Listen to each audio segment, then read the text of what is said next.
And welcome in, everybody, to the Sports Frenzy podcast. Phil Pinarski here, as always, joined by our News 8 sports correspondents, Dean Holzwarth and Andy McDonald. We've got a ton to talk about. Of course, we'll spend a little bit of time focusing on Lions camp and the hold-in that is Jahmyr Gibbs. We'll also be talking about some other kerfuffles around Detroit sports right now, but we do want to begin talking about the big news surrounding the Detroit Tigers. Of course, on Monday was the MLB trade deadline, but we didn't have to wait till Monday to know what the Tigers were doing as we approached the trade deadline. Of course, we will spend a little bit of time talking about that Casey Mize trade, but of course the big one involves the reigning two-time AL Cy Young Award winner, Tarik Skubal. He is now a member of the Los Angeles Dodgers. He's actually already pitched a game for the Los Angeles Dodgers. In exchange, the Tigers received three prospects, Zaire Hope, River Ryan, and Brady Smith. Guys, let's just first talk about the elephant that is no longer in the room, and that is that Tarik Skubal is no longer a member of the Tigers. We've been talking about this for months and months, it seems like, and now it's finally happened. Again, just years almost. Yeah, years probably, yeah. But again, initial reactions to the trade. Obviously, there's been a lot of talk about the return that the Tigers got, but again, I think the big thing to really focus on is that Tarik Skubal is no longer a Tiger. Yep. Andy, take it away. I guess so. It's got a lot to say. It's not like that for me. I guess I've wanted to trade him for a while. I've been saying that time and time again in this podcast. Did I think that they got back enough? No, probably not, just because of what everybody was saying about the haul that they should have gotten back. But the reality is, no matter how good he is, he's the back-to-back Cy Young winner and everything else. He's a rental for somebody else for 2 months. Like, you're only going to get so much back at the trade deadline at this point. But if the Tigers keep him, they get nothing for him. And Scott Harris, he obviously had his press conference through Zoom afterwards, after the trades went down, after the trade deadline, after the Casey Mize one, I believe it was on Monday. Mm-hmm. And he mentioned that, they had talks with Tarik Skubal one time about a contract. It's kind of ridiculous if it was only one time. I think he probably should have had conversations more than once. But the reality is he said that Scott Boras, his agent, said that they were going to go to free agency. So you weren't going to get him back regardless. So you had to make a trade unless you thought you were going to win the World Series this year, which I'm not going to blame Scott Harris for not thinking that they're going to win the World Series this year. I'm sorry. It's just not a reality probably. Mm-hmm. I mean, they're a game and a half out right now, the wild card. I understand that. And maybe you could have made a push to make the playoffs, but would it really be worth it to not get some potential guys in the future that could help you out? I don't think so. So yeah, for me, I don't think it was a bad idea to trade Tarik Skubal at all. And by the way, he hasn't been that good of a pitcher this year. Like, he's been good still. His ERA is right around 3. I mean, he's done basically everything you want him to do, but with 3 arm surgeries on a 30-year-old and a guy that doesn't ever go past 90 pitches, we still haven't seen that yet, by the way. And his first start for the Dodgers, he went 85 pitches in 6 innings. If that would have been A.J. Hinch pulling him out of that game, he would have been feeling the wrath, and Dave Roberts does it, and nobody's saying anything. That maybe that's because they're talking to their agent and things we don't know about, because he still is coming back from this injury. So I'm sorry, there's just a lot of concern there for me. And if he is actually going to get, I think he does have to have a good end of the season to get offered $400 million by a team this off season. Right. But he's going to get a monumental contract for a long amount of time, no matter what, unless he really falls off a cliff, which I don't think he's going to, because he's a great pitcher. Right. Yeah. He's not worth that much money. I don't want a contract that hangs over for that much time. And I don't think the Tigers were winning a World Series anytime in the near future with just him is the main piece that you sign back in this team. So for me, did they get enough? No, they probably should have traded him this offseason. But again, that's kind of hindsight, because when they put everybody together, I was excited about it. I thought that maybe they could do something this year. The reality became reality that they weren't good enough to do that this year just because of their record. Mm-hmm. And they had to make a difficult decision, and I'm not mad about them trading him away. It's more the Casey Mize one we'll get into that I really didn't understand as much, to be honest with you. I take the same stance as you, Andy. I felt like he should be traded, like you said, because the Tigers were not going to get anything. Have to wait till the end of the season. Wish he would have got more, like you said. We kind of talked about someone could come in right away and kind of fill some holes. But as we've seen, our boy Max Clark did a very nice job of that over the weekend. Mm-hmm. So I think some of the Tigers are playing well right now, right? They've won 4 in a row. And I think that the youth has kind of revitalized things. And I think the Tigers are now playing with a chip on their shoulder because of everything with the Skubal thing. So, if people are counting them out because they trade Skubal, that's fine.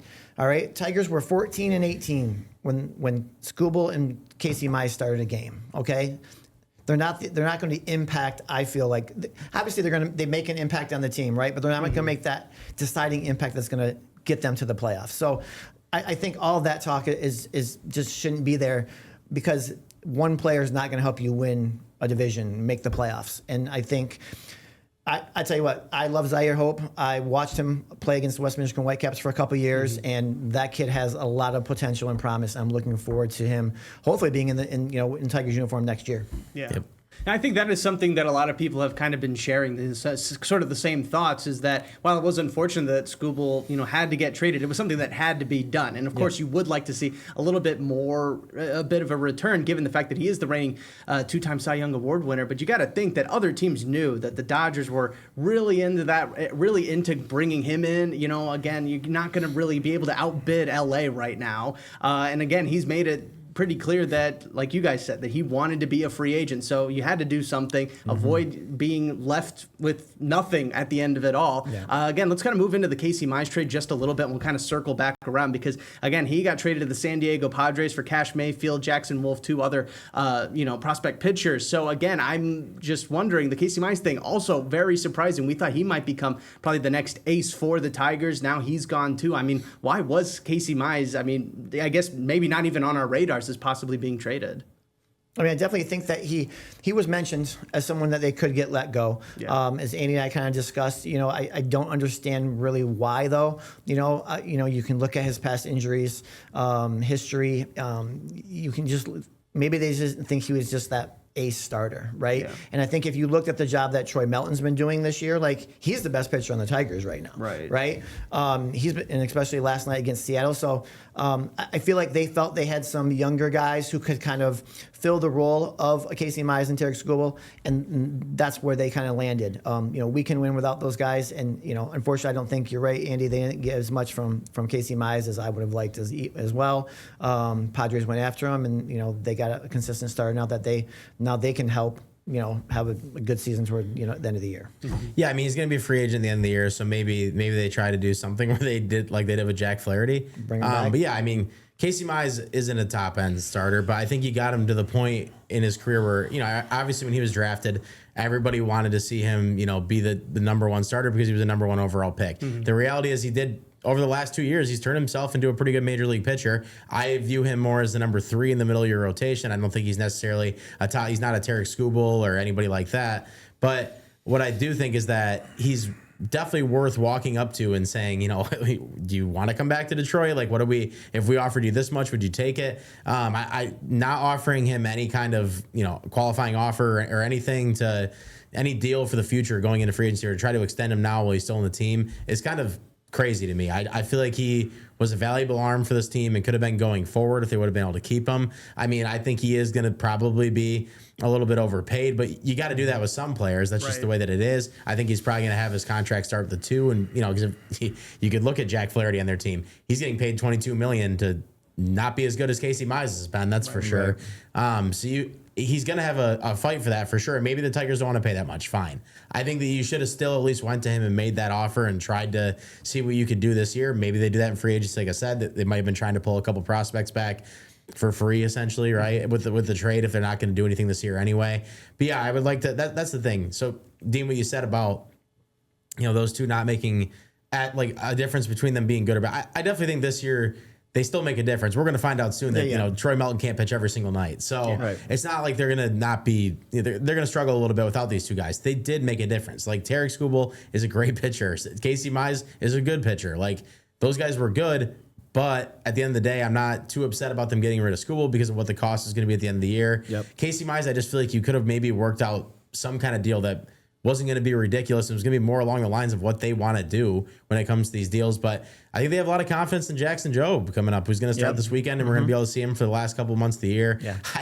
I don't think it was ironic at all that Max Clark got called up when he got called up, because obviously, Scott Harris straight up said it, the Baltimore game when we were doing the golf podcast, he said that was the decider of like what that basically turned it away, because then they didn't pitch Casey Mize the next game, and they started to go into their trades from there.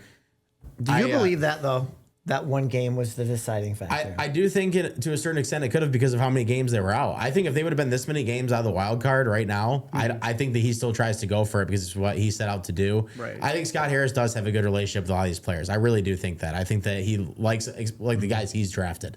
That's for sure. I think that's why Casey Mize and Tarik Skubal have always not been his top priority, because maybe he wants to see more of his guys come up, and he has a grand plan, which is completely fair too. But obviously, it's just it's a really interesting stance to not even go and talk to this guy and try to, because like Casey Mize said in an interview with when he was getting introduced to the Padres, that the Tigers never talked to him about any contract extension, which is just mind blowing to me. Yeah, just very bizarre. But again, a lot of these guys that were traded for some of these top players for the Tigers, like we said, Zaire Hope, River Ryan, Cash Mayfield, he was the Padres' number 2 prospect when he got traded to Detroit. Again, we're going to be waiting to really see these guys actually come up and potentially end up playing at Comerica Park with the Detroit Tigers. But there is one guy, and you guys already mentioned his name, that has already gotten that opportunity, and that is Max Clark.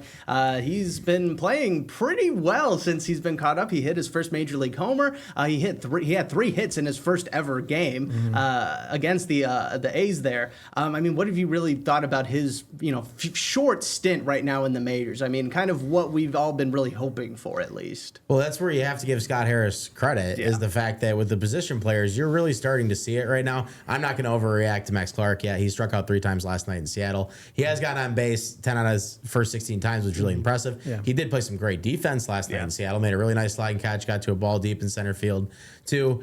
I think he's got a lot of talent. I think he's going to be a good player in this league. It's going to take some time. I don't think he's going to just walk. You're getting spoiled with Kevin McGonigal. You're not just going to get that with every prospect that comes up here. But you got Jose Bersueño down there that I think is an interesting prospect at first base coming up here in the near future. I think that you have Tharon Lorenzo that a lot of people want to see in the near future. Max Anderson, I would guess, would probably get a shot here down the stretch. That was the other thing that didn't make any sense. But so that's what I want to be clear about, is just because I'm saying that the Tarik Skubal move was what I would have done, that I would have traded him, doesn't mean that I think Scott Harris has done a great job with the pitching moves at all in this organization. He's been an F on that side, in my opinion, and he's been an A on the other side when it comes to producing talent in the lineup. He clearly has an eye for position players and talent with what you're seeing, and whoever he has brought in to help those guys along, it's clearly worked with guys like Dylan Dingler, and Riley Green's only gotten better and stuff like that. So you can see the core there on the offensive side. It's more, and I like what I've seen from Matt Clark so far, and I'm excited to watch him play more this year.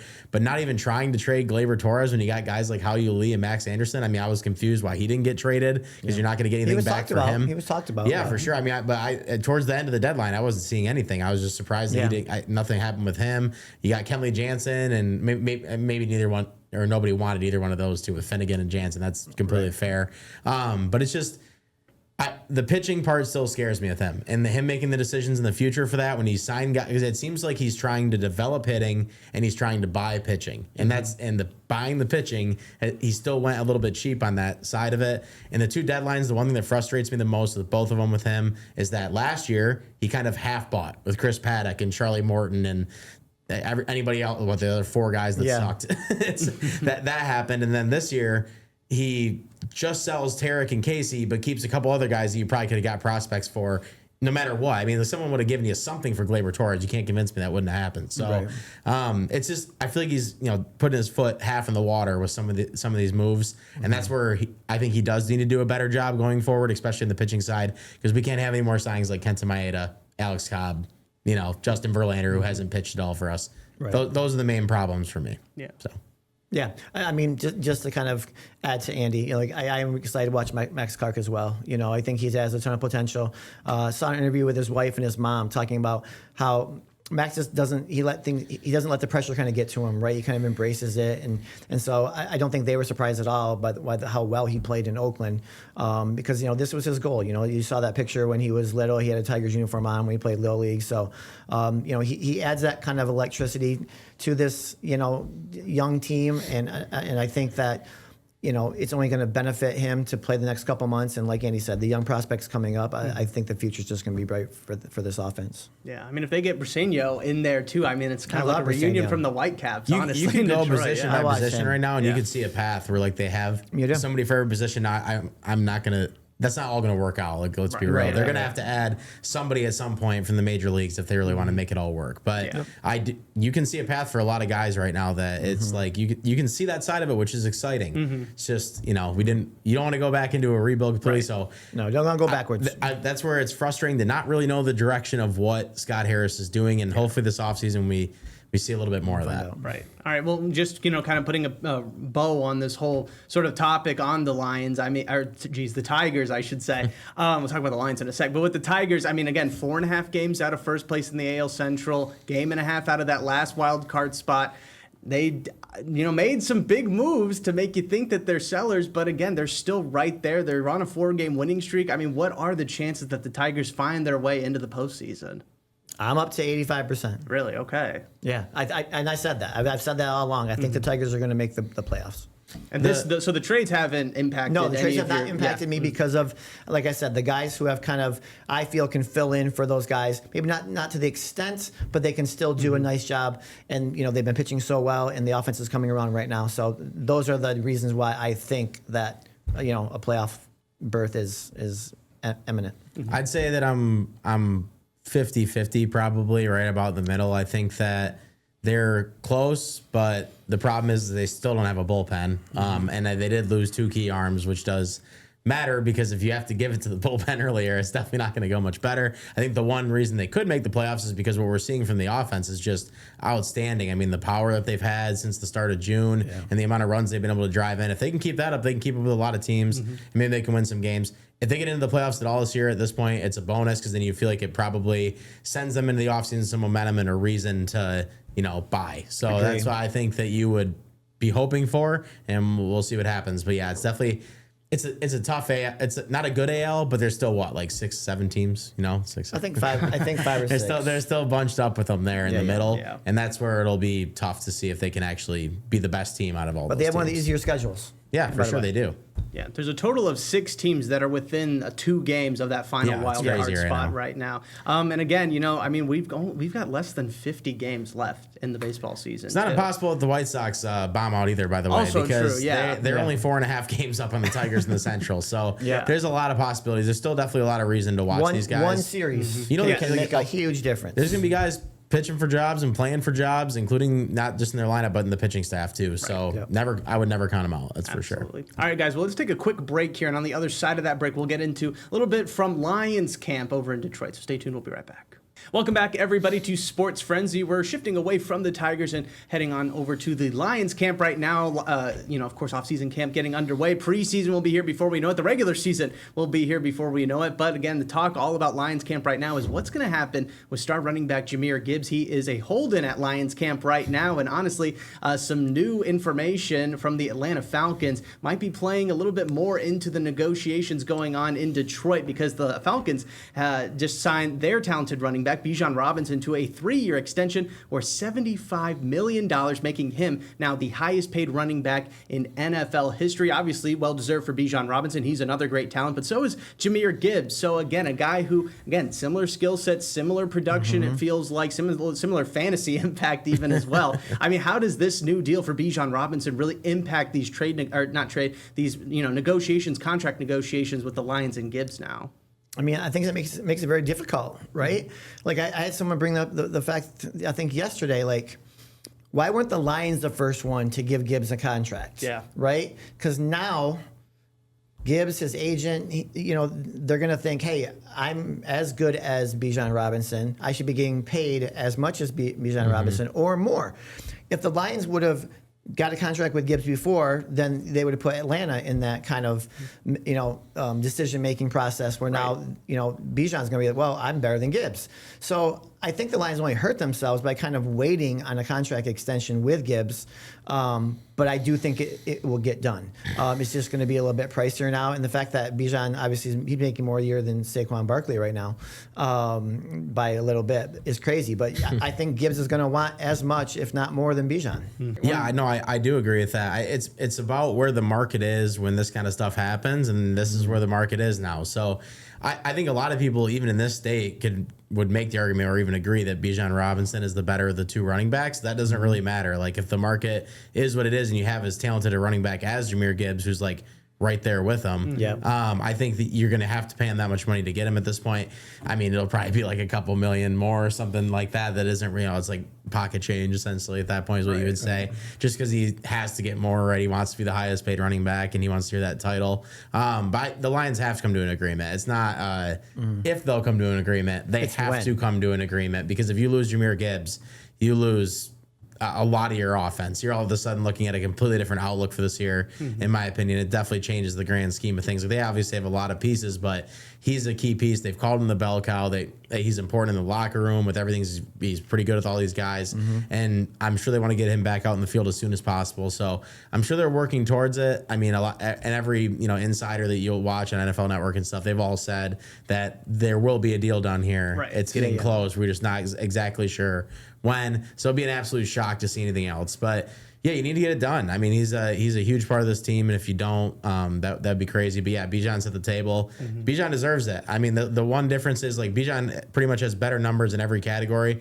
Jahmyr Gibbs just has about 20 some odd more touchdowns than him, so he's done a good job of finding the end zone. I think some of that has to do with the offense he plays on. But yeah, it's Jahmyr does so much of this offense, and you got to remember David Montgomery was a huge part of this offense before this season. So we'll really see Pacheco, I think, will have a role, but this is Jahmyr Gibbs' year. Like if they pay him, they're gonna use him. He's gonna get the rock a lot. Right. And that's what I was gonna say is, this is a little bit different than maybe a year ago when you could say like, okay, say this, hold-in situation goes a little bit longer. Well, we've got David Montgomery, who's a really great running back, but now you're kind of like, okay, Isaiah Pacheco is very serviceable. I would not hate to maybe run with him, but again, I'm like, is he Jahmyr Gibbs? I mean, I feel like that really flips the whole offense, what the offense is going to be trying to do with Detroit if they have to, rely more on Pacheco than having a guy like Gibbs. So again, we're all kind of in agreement here that there is going to be a deal on the table, but the question now becomes is Jahmyr Gibbs going to be happy, disgruntled? I mean, how is he going to feel come week one? Do you think he's going to be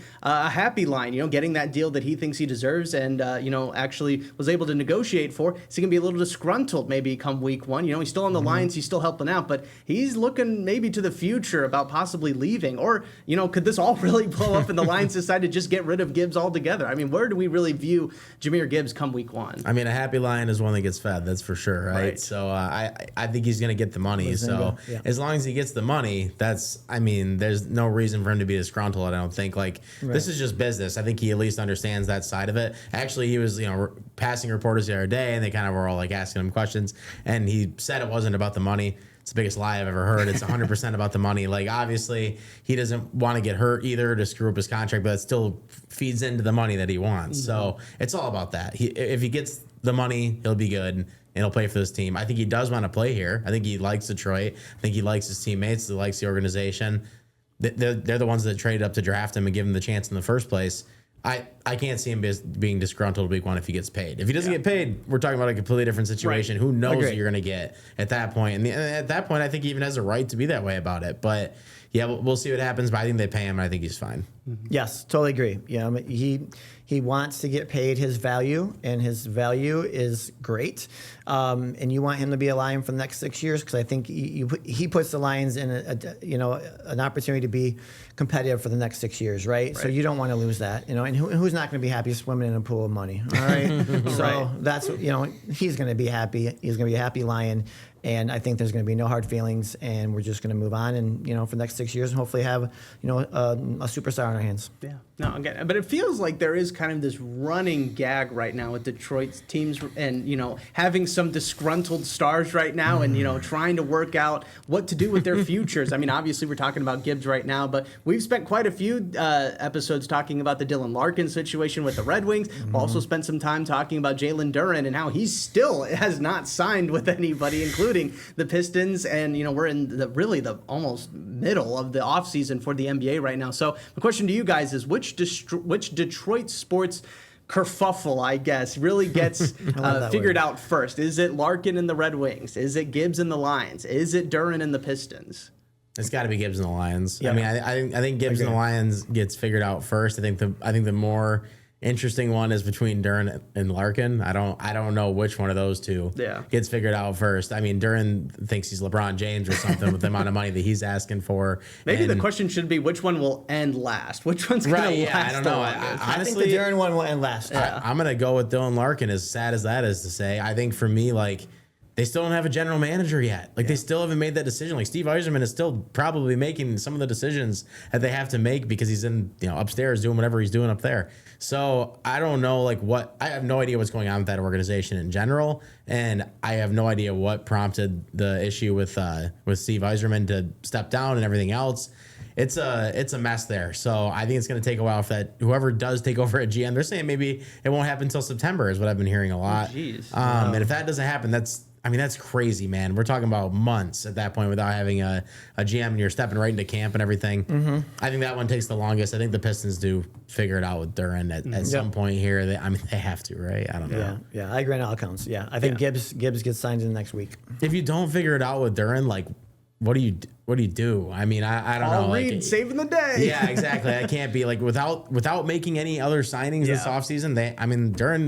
Duren probably has some leverage now, and I think he knows that a little bit. Right. So yeah, and then again, I think it's kind of flip-flopped who's got the leverage in that situation because at first you got to think, okay, the Pistons, he visited all these other teams and nobody offered him what he wants, so we've got all the leverage. But now Pistons kind of have their backs against the wall too. So we'll see what happens there. Kind of going back to the Lions though, real quick, we also want to mention that the Lions did sign veteran All-Pro linebacker Devin White to a 1-year deal. That is a huge signing. Huge signing. Let's talk about how huge that is though, because you're bringing in a guy who is, of course, a little older, but tons of accolades, tons of experience, a Super Bowl championship as well. What can he really bring to this Lions team that, could really use a guy like him?